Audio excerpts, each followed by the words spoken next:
حکومت د پاکستان د تیرې شپې د بمبارۍ ولایتونه او مجموعي تلفات اعلان کړل. سلام ستړي مشئ، وخت مو په خیر.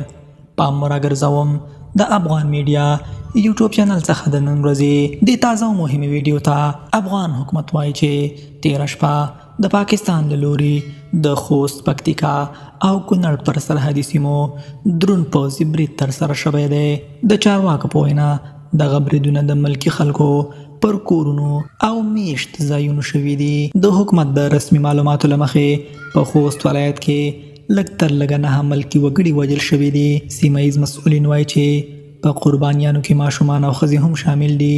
د پکتیکا ولایت چارواکي وایي چې د پاکستان له لوري توغول شویو مرمۍ د سرحدي سیمو پر کورونو لګېدلي او د 4 نورو ملکي وګړو د مرګ لامل شوي دي.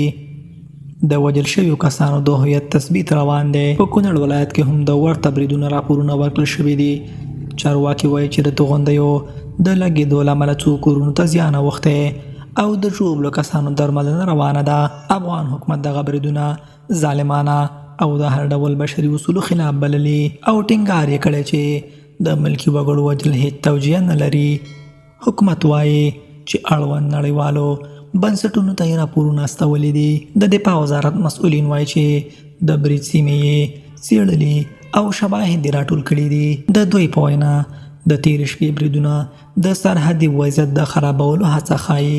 پاکستان تر اوسه د دغو نقل شویو بریدونو په اړه رسمي دریځ نه دی اعلان کړی، خو افغان چارواکي وایي چې د شخړو د کمېدو لپاره اړینه ده چې پاکستان له جګړه ییزو ګامونو ډډه وکړي. افغان حکومت نړیوالې ټولنې ته هم غږ کړی چې پر ملکي وګړو د هر برید په اړه خپل مسؤلیت ادا کړي او د سیمه ییزو کړکېچونو د زیاتېدو مخه ونیسي.